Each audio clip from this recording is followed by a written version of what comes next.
This is Geometry, Chapter 2, Lesson 2. In the previous lesson, in Lesson 1, we talked about conditional statements, right? If, and then we have our hypothesis, then we have our conclusion, right?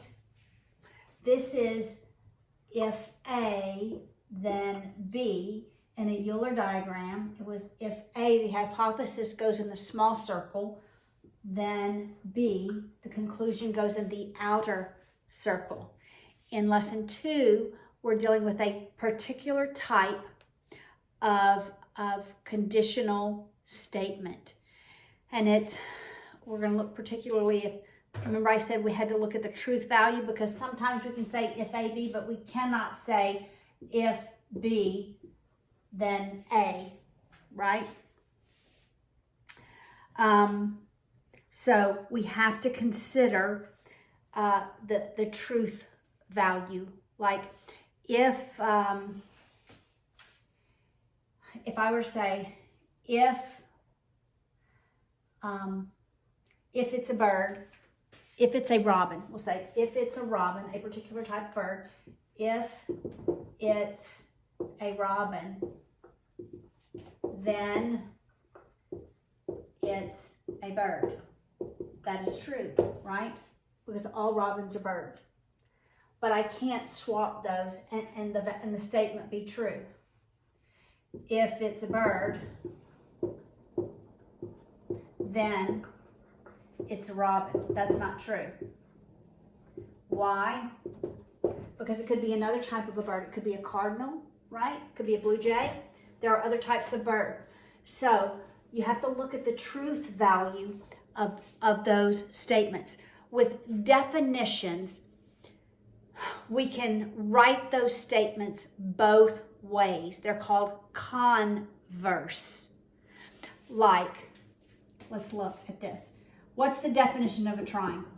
A triangle, by definition, is a three-sided polygon, right? That is the definition, okay? It's precise.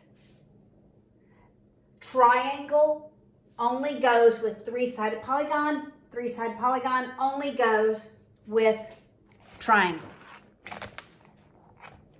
okay? Now, let's write it in a conditional statement. I could say, if, we'll call it a shape, the shape is a triangle, then it is a polygon. Let's three-sided. Then it is a three-sided polygon. All right, I can say, how did I write it? A to B. Because this is a definition, I can write the converse. When I write the converse, I swap the hypothesis and the conclusion. The truth value is still positive because it's a definition. So the converse of a definition is always true. So the converse, I make the conclusion the hypothesis, and the hypothesis the conclusion. So I can write if it is a three-sided polygon, then it is a triangle.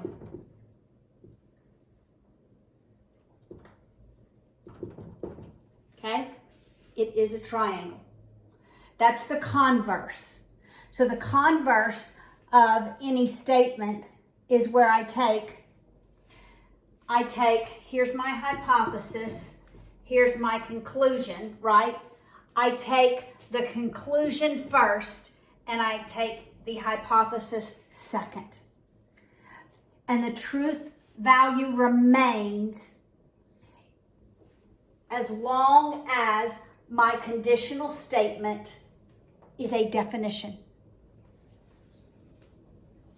All right, now, I can also write this as a bi-conditional statement. That word is not in your textbook, but that is the name. Bi-conditional always works for definitions. And I'm going to use if and only if, and Paula, and only if.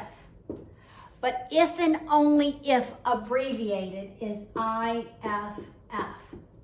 Now, I've not misspelled if, okay? Because every triangle is a three-sided polygon, and every three-sided polygon is a triangle, I can write this as a biconditional statement. I can say, it is. Notice I don't start with if, I don't use then. I use this if and only if in the very middle.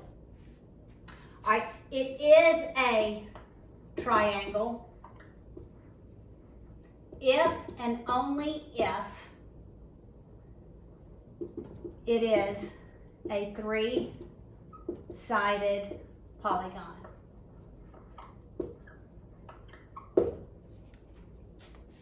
Okay? Look in your textbook. For definitions, converse is always true. If I have a Euler diagram, A is in the middle, B is on the outside. If B is a definition of A, then I can write if A, then B, if B, then A.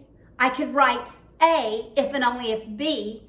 I could also write B if and only if A. So I could have written this biconditional statement as it is a three-sided polygon if and only if it is a triangle. This works with definitions. All right, let's look at some other examples. All right, I'll just write A and B, and then we'll ask ourselves, can I write the converse, and can I write it as a bicondition? All right, so let's say the A part is you live in the capital of the United States. Okay, that's my A part. And let's say the B part is you live in Washington, D.C.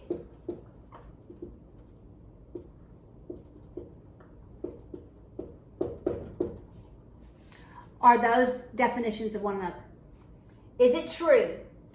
Can I say, if I live in the capital of the United States, then I live in Washington, D.C.? Yes, I can. That's the conditional statement, right? That's just the conditional statement. I can also write the converse because the truth value is the same. What is the converse? If I live in Washington, D.C., then I live in the capital of the United States, and that is true. Because by definition, the capital is Washington, D.C., I can write the bi. I can write this as a bi-conditional. I can write A if and only if B, or I could write B if and only if A. All right, let's do A, if and only if B. I live in the capital of the United States if and only if I live in Washington, D.C. I could do it the other way. I live in Washington, D.C. if and only if I live in the capital of the United States. Let's do one more.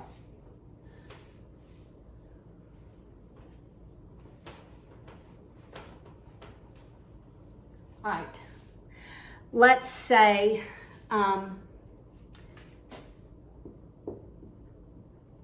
today is Friday. Tomorrow is Saturday. Is that true? Is it true if I just write, can I write the conditional statement?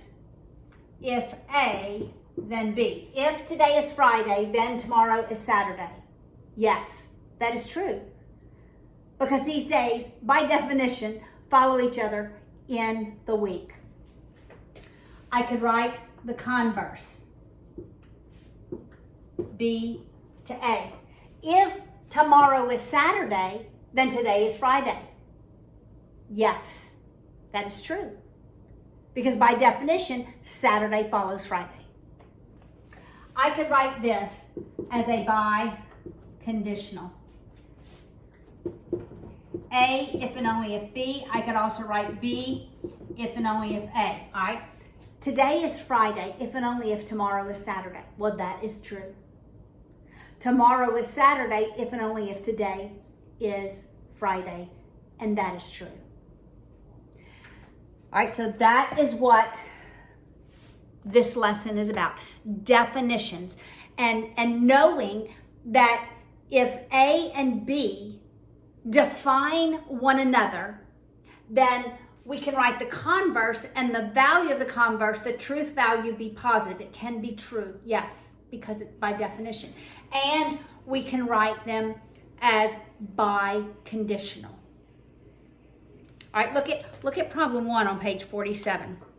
It says, consider the statement, all geese have 2 legs. All right, so what is the A part and what is the B part? What is the condition, the hypothesis, and what is the conclusion? Well, the condition is geese, right? That's the condition. And the conclusion is 2 legs. So if I were to write this statement in an if-then, I would say, if it is a geese, if we have geese, then we have 2-legged creatures. Okay? I could write this as a Euler diagram. Geese, 2 legs. I could try to write the converse.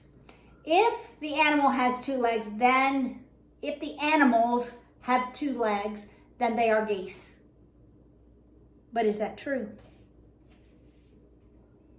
Are all 2-legged animals geese? No. They're not.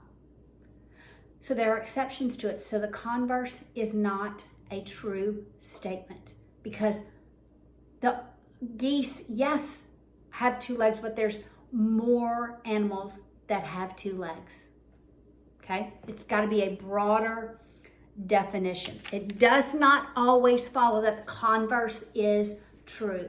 The only way the converse is true is if it is an explicit, precise definition.